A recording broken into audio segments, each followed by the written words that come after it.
Now we're going to do the laser. This is a one-person survey instrument. Doesn't take multiple people, so I'll be able to fully demonstrate this. Again, it's got a target bubble just like the auto level, the power level. All leveling devices have some kind of a leveling system that must be done. And we get the target of the bubble in the circle, and we can turn it on, and it'll spin if it's level. So this is shooting out a beam of light that you can't really see very well. And I'll show you, I'll take it out of level. And we start getting a flashing light next to a symbol says it's out of level, and it stops spinning. So this instrument will not shoot or work if it gets too far out of tolerance on level.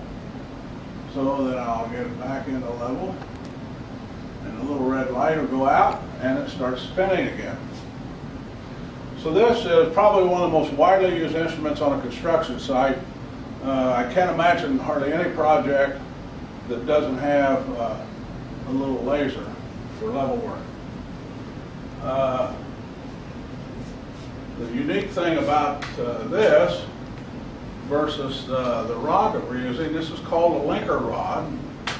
You might notice that the numbers increase as it goes down. So this one is printed backwards for most rods. And the reason why is that this rod does all the math for you. So we can set the tape by unlocking this and pushing the clasp forward, and I can move the tape to a known position of elevation. And this upper clamp allows the rod to telescope, and this rod has a total range of about 10 feet. So now the rod will just simply go up and down. And then we have a sensor, and this sensor reads the beam of light. So the laser's working, and I'm going to come over here to our known elevation, 100.00. I'm going to turn this on, and then I'm going to mute it a little bit so that it's not too noisy. As I move this up and down, if I get a fast beep, that means I need to go down. If I get a slower beep, that means I need to raise it. When I get a steady tone, that's the actual plane that we want to read. So, first thing we do is mount this on a rod, move it up and down.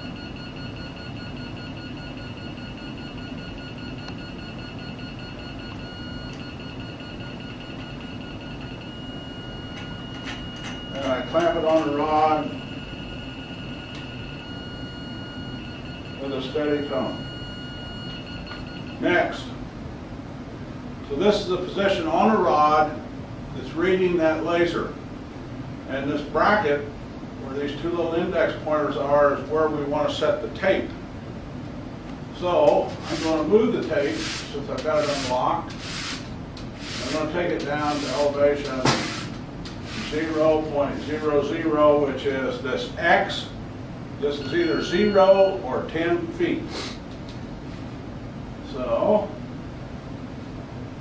this position right here, the top of the little slope line in the middle of the X, is 0 or 10. And then I move this clasp up or down until I can get the little push pin to go into a grommet. Push it in and then lock it. Now then, we are at 0. I got a solid tone. I've now transferred the elevation of this step to my laser and this rod. Now then, if I want to get some different rod readings, and I want to find out what the elevation of this next step is, I simply put the rod up here. I can now loosen this sensor and move it any place I want on the rod.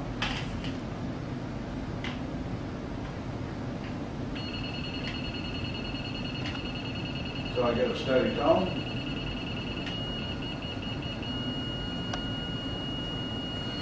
And then I read it, and this says 0.51 feet. So if this is elevation 100, this is now elevation 100.501. So this means this riser on this step is roughly 6 inches. If I want another one, I move it up, unlock the sensor, move it down until I get a solid tone.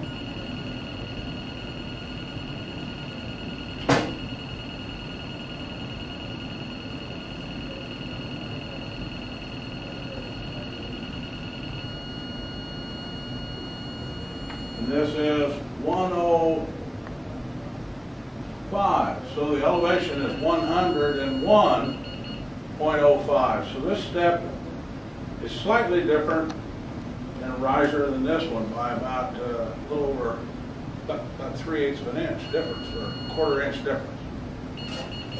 So we can take all these readings, and I just need to set the rod at the last 3 digits. So the nearest foot, 10th, and 100th is what I transfer. If this happened to be elevation 200, then I would simply add 200 to my rod reading. So this would be 201.05. If it happened to be elevation 800, I would add, this would then be 801.05. So you add the 10 and 100 feet of your TBM or your datum to whatever the rod reading is. So this rod reading will give you the nearest foot, 10th, and 100th, regardless where you're at. Now, since this was at elevation 100, I now want to know what the floor is. So now, I may have a little difficulty with these brackets in the way.